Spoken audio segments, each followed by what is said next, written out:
ঠিক আছে। তো আশা করি সবাই ভালো আছো।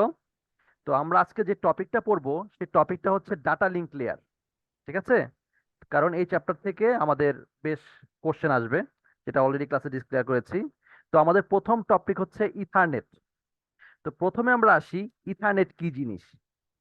সহজ ভাষায় বলতে গেলে ethernet is a way to connect the device in a wired network. তার মানে যে নেটওয়ার্কটা আমার ওয়্যার্ড বা তার সহ, মানে তার সহ তারযুক্ত যে ল্যানটা আছে, সেই ল্যানে ডিভাইসগুলো কানেক্ট করার টেকনিকটাকে বলা হয় ইথারনেট। যেমন তোমাদের ক্লাসে যে ডেস্কটপটা আছে, এই ডেস্কটপটাকে যে তারের মাধ্যমে কানেক্ট করা হয়েছে সেটাই কিন্তু ইথারনেট। আমরা যত ধরনের তার দেখি, সেই তারগুলোর মাধ্যমে যে আমরা ল্যান তৈরি করি, যেমন ব্রডব্যান্ড তারের মাধ্যমে আসে, সেই তারগুলোই হচ্ছে ইথারনেট। বুঝতে পারছি? আচ্ছা। এবং এই সিস্টেমটা কিন্তু খুবই জনপ্রিয়, বোঝাই যায় কারণ তোমাদের ইউনিভার্সিটিতে ব্যবহার হচ্ছে, খুবই জনপ্রিয়। এখন এটা জনপ্রিয় কেন, এটা তো পপুলার কেন, এখানে অনেকগুলো কারণ আছে, আমি মার্ক করে দিচ্ছি। এক এক করে কারণগুলো বলি। প্রথম কারণ হচ্ছে এই ইথারনেটটা বাজারে আগে এসেছে। যেহেতু বাজারে আগে এসেছে, তার সাপোর্টিং যে ডিভাইসগুলো আছে, যেমন ধরো হাব, রাউটার, সুইচ, যেগুলো এই তারকে সাপোর্ট করে, মানে এগুলোর সাথে সে কমপ্লাই করে, তো সেগুলো বাজারে অ্যাভেলেবেল এবং সস্তা। ঠিক কিনা? এরপর যেমন ধরো এই সিস্টেমের তো আরো কম্পিটিটর বাজারে আছে, যেমন ধরো টোকেন রিং, তারপর এফডিডিআই, এটিএম। তারা, যদিও তাদের স্পিড বেশি, কিন্তু তারা অনেক কমপ্লেক্স। আর ইথারনেটের একটা ভালো গুণ হচ্ছে সে রেগুলার নিজেকে আপডেট করতে পারছে। 10 বছর আগেও যে আমি যে ধরনের স্পিড পেতাম, হয়তো 10 Mbps, 100 Mbps, এখন সেগুলো থেকে আমরা পাচ্ছি আরো বেশি বেশি স্পিড। তার মানে ইথারনেটকে আমরা রেগুলারলি আপডেট করতে পারছি। এই কয়েকটা কারণে ইথারনেটটা খুবই জনপ্রিয়। আমি শুরু থেকে কারণগুলো আবার বলছি। 1 নম্বর কারণ হচ্ছে ইথারনেট বাজার আগে এসেছে। তো মানুষ যেহেতু আগে এসেছে, এটা আগে মানুষের কাছে পরিচিত হয়েছে, মানুষজনের সবাইকে আগে জানতে পেরেছে, এটা একটা কারণ। তো বাজারে যেহেতু আগে এসেছে, আগে থেকে যেহেতু সে বাজারে আছে, তার সাপোর্টিং যে ডকিগুলো, ডিভাইসগুলো, যেমন যেটা বললাম একটু আগে, hub, switch, router, repeater, bridge, যেগুলো আছে, সবই তো বাজারে অ্যাভেলেবেল এবং কম্পারেটিভলি চিপার। তারপরে এর যে কম্পিটিটর যারা আছে, যেমন এফডিডিআই, টোকেন রিং, যদিও তাদের স্পিড কম্পারেটিভ একটু বেশি, কিন্তু তারা অনেক কমপ্লেক্স। ইথারনেটের মধ্যে এত ইজি গোয়িং না। আর ইথারনেটের সবচেয়ে ভালো গুণ হচ্ছে সে রেগুলার নিজেকে আপডেট করতে পারছে। এইসব কারণে ইথারনেটটা হচ্ছে খুবই জনপ্রিয়। আমার কথাই ক্লিয়ার? আমরা কি বুঝতে পারছি? জি স্যার। ওকে। এখন আমরা দেখি বাজারে কি কি ধরনের ইথারনেট টেকনোলজি পাওয়া যায়, নামগুলো একটু দেখি। তোমাদেরকে আজকে পুরোটাই পড়াবো হচ্ছে কুরুজের বই থেকে। আচ্ছা। যেমন ধরো টেকনোলজির হচ্ছে একটা হচ্ছে 10 বেস টি, যেখানে লেখা আছে 10 বেস টি, 10 বেস 2, 10 বেস টি এর মানে কি? 10 বেস এলএক্স। প্রথম যে 10, এটা হচ্ছে তার স্পিড, মানে 10 Mbps। বেস দিয়ে বোঝায় বেস ব্যান্ড ইথারনেট। আর টি দিয়ে বোঝায় হচ্ছে টুইস্টেড পেয়ার, মানে কি ধরনের তার।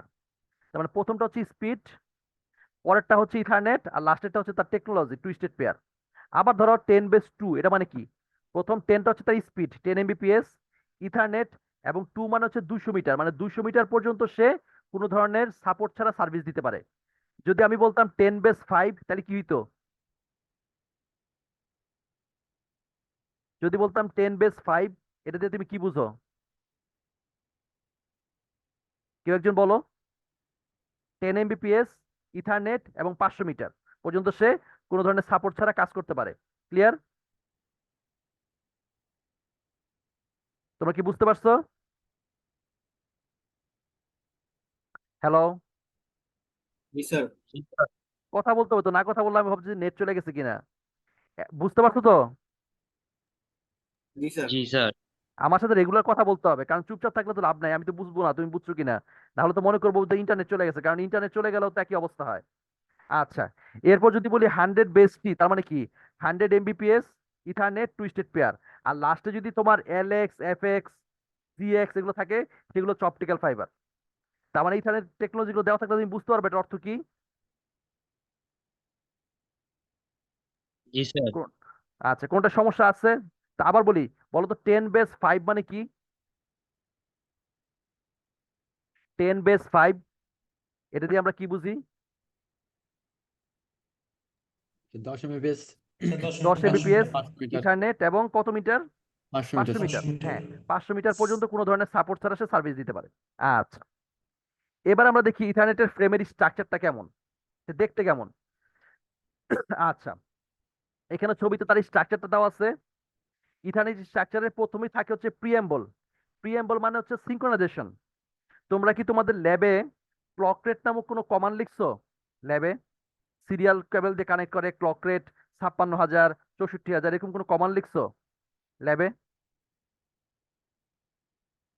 লেখো নাই না স্যার স্যার, এখনো না স্যার। এখনো? তোমরা রাউটার গুলো কি ধরনের তার দিয়ে কানেক্ট করছো? টুইস্টেড দিয়ে, ক্রসওভার দিয়ে, নাকি সিরিয়াল কেবল দিয়ে? Sir crossover. ক্রসওভার। ক্রসওভার দিয়ে। ক্রসওভার খুবই দুর্বল তার। রাউটারকে আসলে সিরিয়াল কেবল দিয়ে কানেক্ট করা উচিত। আচ্ছা, যদি সিরিয়াল কেবল দিয়ে কানেক্ট করতা তাহলে দেখতে পারতা যে একটা এক্সট্রা কমান্ড লেখা লাগে যার নাম হচ্ছে ক্লক রেট। আচ্ছা, ক্লক রেট কেন লাগে এটা একটু বোঝাই। যখন দুইটা রাউটার কমিউনিকেট করে, আম, দুইটা রাউটারের তো স্পিড একরকম হয় না, ভিন্ন ভিন্ন স্পিড হয় না। এখন দুইটা রাউটারকে যদি সমান স্পিডে আসতে হয়, তখন তাদেরকে সমান স্পিডে তাদের ক্লক রেটকে ঘুরাইতে হয়, অর্থাৎ আরপিএম সমান আরপিএম এ ঘুরাইতে হয়। এটাই হচ্ছে সিঙ্ক্রোনাইজেশন। তোমরা এর আগে ডাটা কমিউনিকেশনে প্রোটোকলের এলিমেন্ট গুলো পড়ছিলা না? সিনট্যাক্স, সিমান্টিক্স, টাইমিং, ডাটা কমিউনিকেশনে ফার্স্ট চ্যাপ্টার, মনে জি আছে? স্যার। সেখানে কিন্তু এক টাইমিং এর মধ্যে বলা আছে how fast data will be sent, তার মানে কতটুকু স্পিড সেটাও কিন্তু নেগোশিয়েট করতে হয়। তো প্রিএমবেল এই কাজটাই করে দেয়। তার মানে দুইটা সুইচ কি স্পিডে কমিউনিকেট করবে এখানে বলে দিতে হয় প্রিএমবেলের মাঝে। আচ্ছা, এবং এটার সাইজ হয় হচ্ছে 8 বাইট। এরপর আসি ডেস্টিনেশন অ্যাড্রেস, এটা তো ম্যাক অ্যাড্রেস। তো ম্যাক অ্যাড্রেসের সাইজ কত? ম্যাক অ্যাড্রেস কয় বিটের হয়?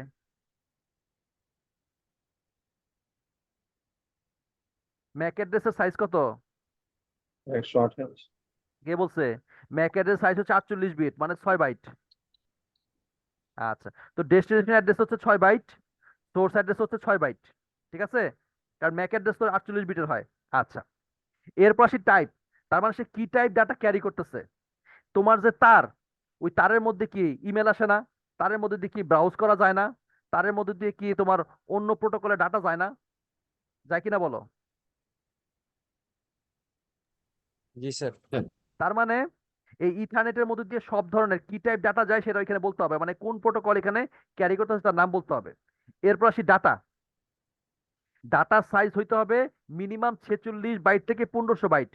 তোমরা যদি রাউটার বাসা ইউজ করে থাকো, খেয়াল করে দেখো রাউটারের গায়ে একটা শব্দ লেখা আছে এমটিইউ, ম্যাক্সিমাম ট্রান্সফার ইউনিট। কখনো চেক করছো? রাউটারের গায়ে যে এমটিইউ লেখা থাকে, ম্যাক্সিমাম ট্রান্সফার ইউনিট, তার মানে এই রাউটারের মধ্যে দিয়ে ম্যাক্সিমাম 1500 বাইট ডাটা যেতে পারে। এখন তুমি আমাকে বলতে পারো স্যার 1500 বাইট কেন, আমি তো 1 জিবির ইমেল পাঠাই, তো এগুলো কিভাবে যায়? এগুলো আসলে ছোট ছোট অংশে ভেঙে যায়। এটা তোমরা সেগমেন্টেশন পড়ছো কিনা আমি জানি না।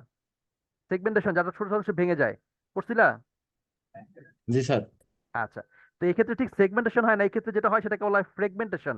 অর্থাৎ নেটওয়ার্ক লেয়ারে যেটা ভেঙে যায় সেটাকে বলা হয় ফ্রেগমেন্টেশন, অর্থাৎ ছোট ছোট ফ্রেগমেন্টে ভাগ হয়ে যায়। যাই হোক, সেটা পরে পড়া। তার মানে ম্যাক্সিমাম ডাটা সাইজ হয় হচ্ছে 1500 বাইট। আচ্ছা, এরপর আছে সিআরসি।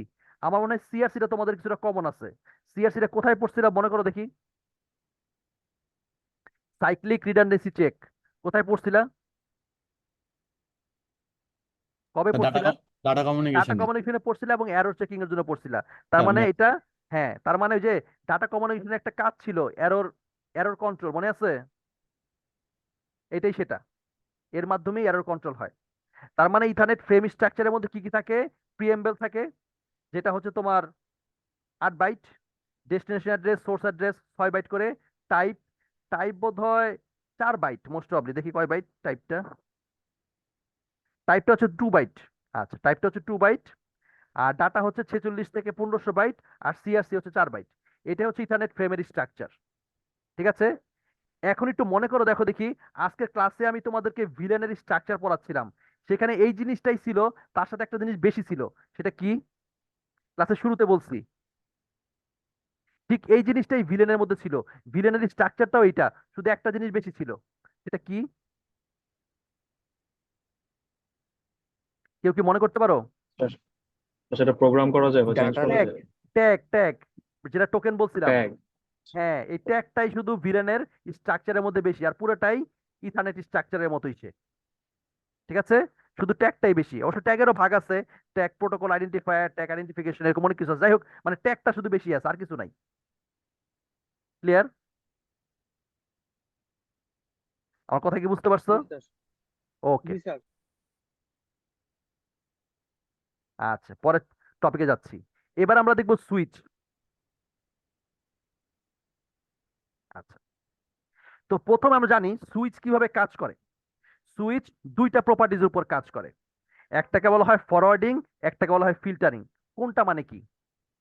ফিল্টারিং মানে হচ্ছে to decide whether to forward or not to forward, আর ফরওয়ার্ডিং মানে হচ্ছে চুজিং দ্য পোর্ট। আরো সহজ করে বলি, আমি যে পড়াচ্ছি, তোমাদের কান প্রথমে ফিল্টারিং করে যে এই শব্দটা তুমি তোমার ব্রেন পর্যন্ত পৌঁছাবে কি পৌঁছাবে না, নাকি ওইখান থেকে ড্রপ করবা। তার মানে এটা হচ্ছে ডিসিশন নেওয়া, আলটিমেটলি সে পরের ধাপে যাবে নাকি এখান থেকে ড্রপ করবে, এটা হচ্ছে ফিল্টারিং। আর ফরওয়ার্ডিং মানে হচ্ছে যদি সে পরের ধাপে যায় তাহলে কোথায় যাবে। আমার কথা ক্লিয়ার? ফরওয়ার্ডিং ফিল্টারিং মানে তো বুঝছো? ফরওয়ার্ডিং মানে হচ্ছে কোথায় যাবে সেটা ঠিক করা, আর ফিল্টারিং মানে হচ্ছে আসলে যাবে কি যাবে না সেটা ডিসাইড করা। আমার কথাই ক্লিয়ার? স্যার আগে কোনটা হয় এখানে? হ্যাঁ, আগে হয় ফিল্টারিং। প্রথমে সে ডিসাইড করে সে পরের ধাপে যাবে কি যাবে না, ইয়েস অর নো। যদি বলে ইয়েস, তাহলে ঠিক করে কোথায় যাবে।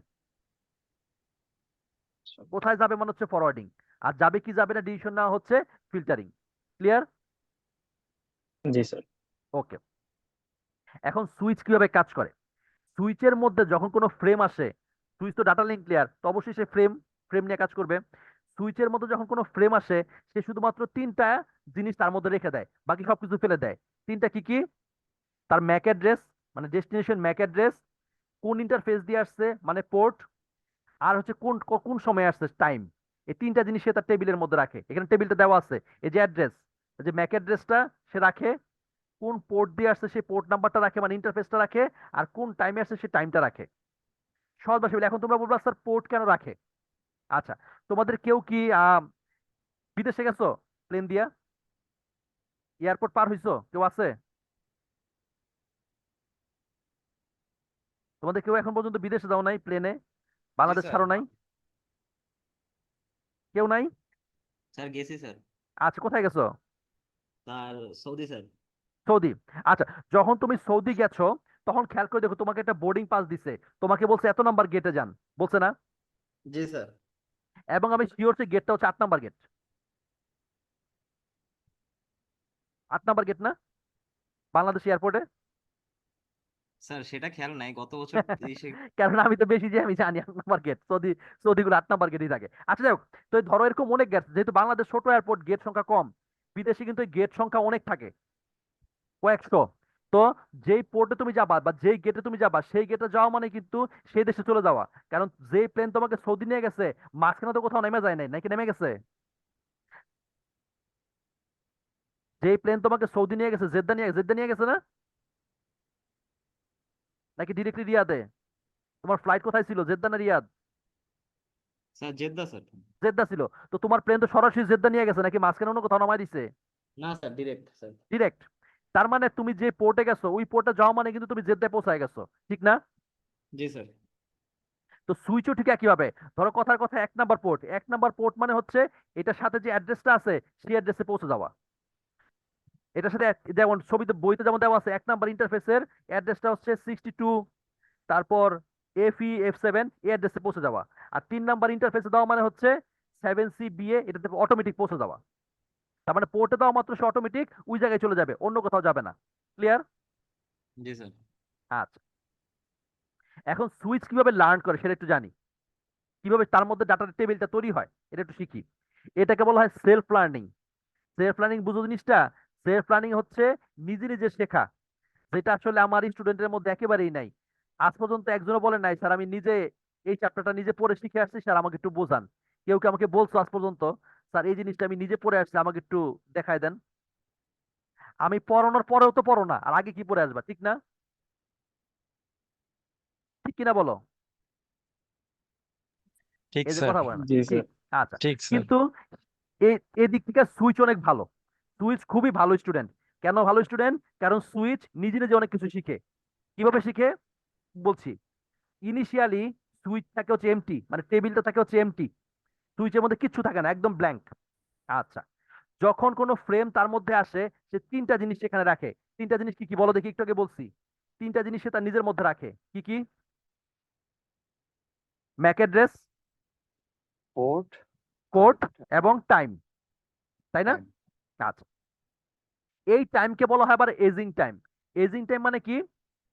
একটা নির্দিষ্ট সময় দেওয়া থাকে, ওই সময়ের মধ্যে যদি নতুন কোনো ফ্রেম আসে, সে সময়টাকে আপডেট করে নেয়, না হলে সে কি করে, ফ্রেমটাকে ডিলিট করে দেয়। অনেকটা তোমার ওই যে এসএমএস রাখার মতো। তোমার ওই যে তোমরা যখন এসএমএস করো, এই এসএমএসটা কয়েকদিন পর্যন্ত সার্ভারে জমা থাকে না? ধরো গ্রামীণ ফোন, এয়ারটেল, এয়ারটেল যেগুলো আছে, জমা থাকে না? থাকে কি না? জি স্যার। এখন তোমার জন্য কি সেটা সারা জীবন জমা রাখবে? তোমার থাকার কি মনে কথা হয়? না। অবশ্যই না। একটা নির্দিষ্ট সময় পরে কি হয়, সেটা 3 মাস 1 মাস যাই হোক না কেন, নির্দিষ্ট সময় পর কি কি করা হয়, এই মেসেজ গুলোকে ডিলিট করে ফেলা হয়, তাই না? স্যার মেলও কি সেম? মেল না, মেল থাকে, মেল থাকে, ঠিক আছে, এসএমএস থাকে না। আচ্ছা, তাহলে সুইচে কি হয় আবার বলছি, সেলফ রানিং কিভাবে হয়? ইনিশিয়ালি সুইচটা থাকে হচ্ছে এমটি। এরপর কি হয়, যখন কোনো ফ্রেম তার কাছে আসে, সে তিনটা জিনিস সেখান থেকে রাখে। তিনটা জিনিস কি কি? ম্যাক অ্যাড্রেস, তার পোর্ট এবং তার টাইম। এবং এই টাইমটা হচ্ছে এজিং টাইম, কারণ হচ্ছে ওই সময়ের মধ্যে যদি নতুন কোনো ফ্রেম আসে, সে টাইমটাকে আপডেট করে নেয়, আর না হলে সে ফ্রেমটাকে ডিলিট করে ফেলে পার্মানেন্টলি। ঠিক আছে, এখন আমরা দেখি সুইচের মধ্যে আসলে হয় কি।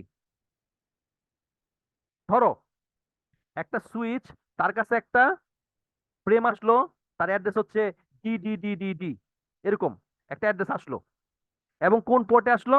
এক্স নাম্বার পোর্টে আসলো। সেই ক্ষেত্রে কি হবে? আমি কন্ডিশন গুলো বলছি তো, এখন আমি রিয়েল লাইফের উদাহরণ দেই, সাথে সাথে তুমি মিলাও।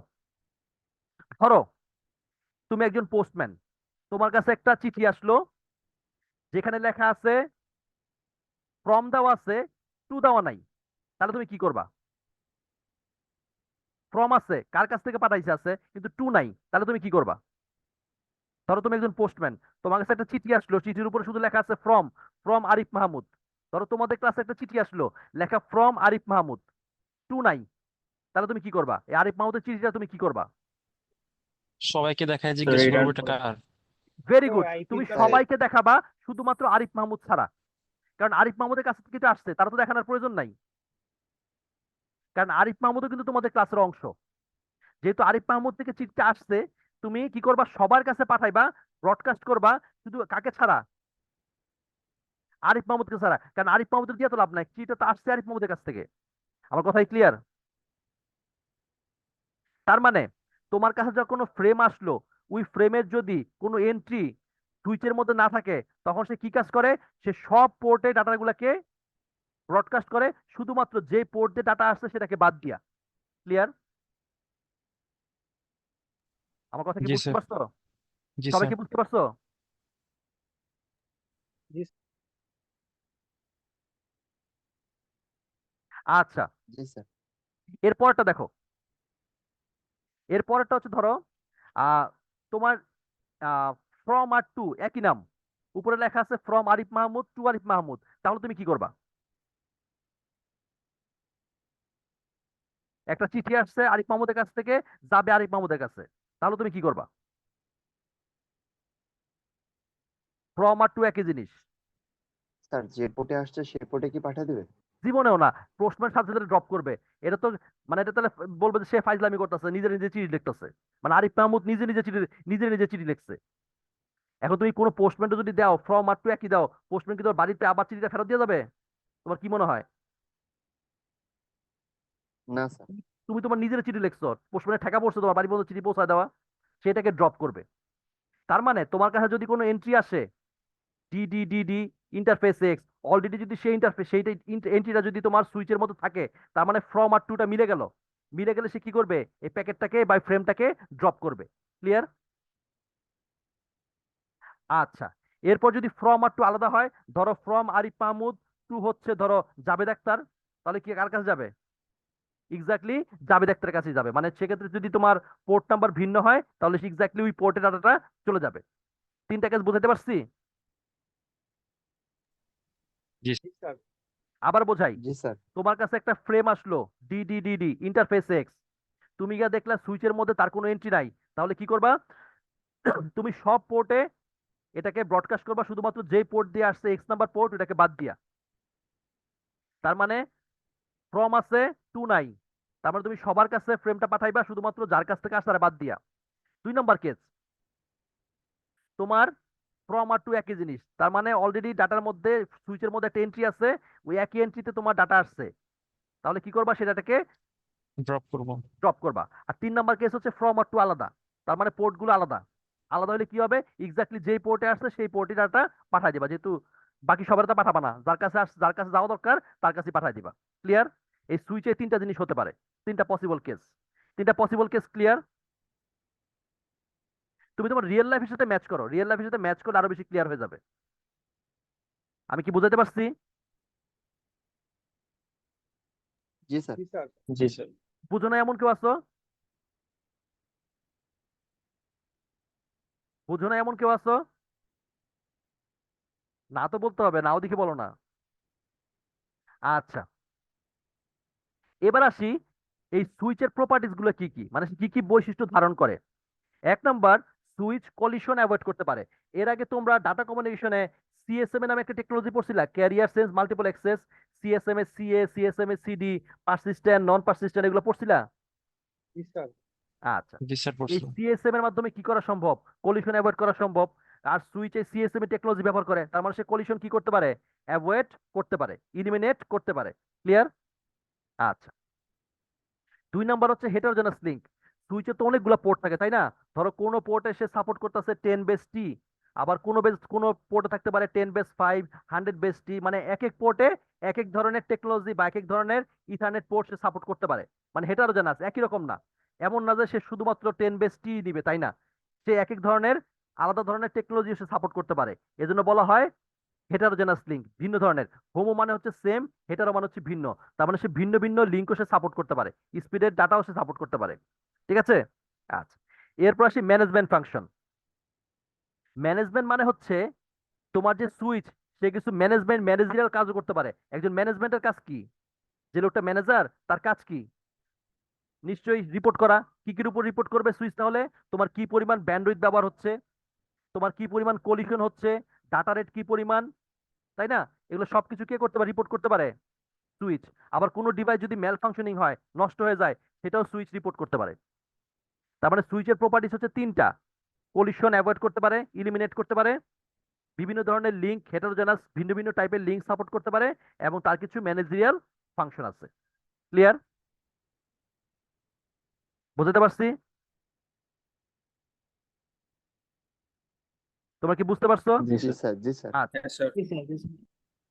কোনটা বুঝো নাই বাবা? আচ্ছা, বুঝতে পারছো। আজকের লাস্ট টপিক। আমাদের সময় আছে কতক্ষণ? আমি বলছিলাম আধা ঘন্টা শেষ করব, সময় আছে কতক্ষণ? আরো 6 মিনিট, তাই না? আমরা 15 শুরু করছি, আমি বলছিলাম কিন্তু আধা ঘন্টায় শেষ করব। আচ্ছা, এবার আসি সুইচ কি কি কাজ পারে না। 1 নম্বর কাজ যেটা পারে না, এটা হচ্ছে ট্রাফিক আইসোলেট করা। তার মানে সুইচ যখন ব্রডকাস্ট করে তখন ডাটাটা সবার কাছে যায়। তুমি এমন করতে পারবা না যে একজনের কাছে বলবা না এই এই পোর্টটা খারাপ হয়ে গেছে, এই পোর্টের কাছে ডাটা পাঠায় না। জিনিসটা কিন্তু এরকম, ধরো একটা গ্রামে অনেক লোক আছে, এক লোক শুধু খারাপ কাজ করে, তুমি তাকে আইসোলেট করবা, এক ঘরে করে দিবা।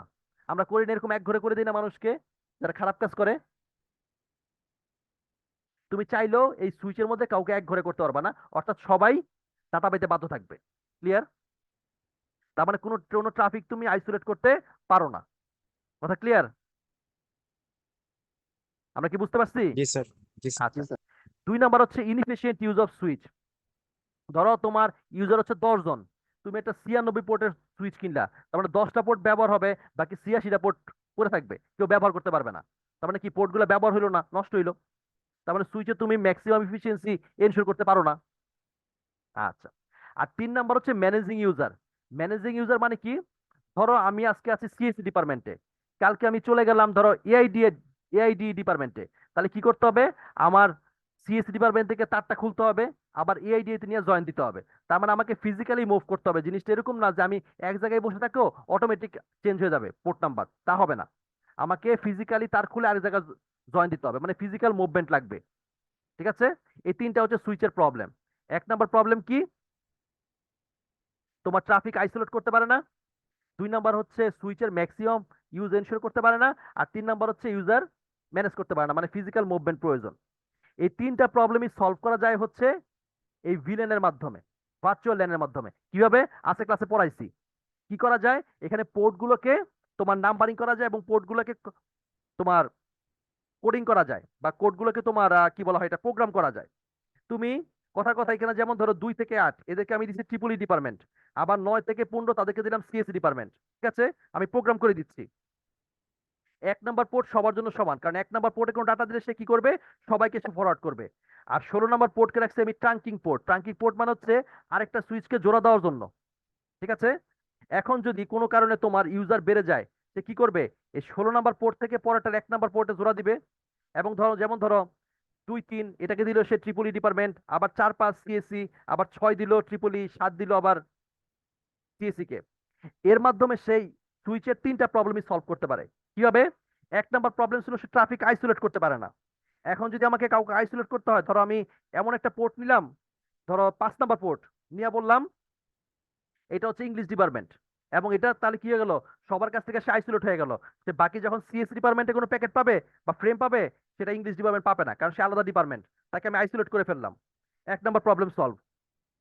2 number inefficient use off switch. এখানে দেখো আমার যত ইউজার বাড়তেছে, আমার সুইচের পোর্টগুলো কিন্তু আমি করতে পারছি, ইউজ করতে পারছি। আমার সুইচের পোর্টগুলো নর্মালি ফাঁকা যাচ্ছে না, তাই না? তার মানে সুইচের ম্যাক্সিমাম ইউজ আমি এনশিওর করতে পারছি। 3 নাম্বার ম্যানেজিং ইউজার, মানে ফিজিক্যাল মুভমেন্ট।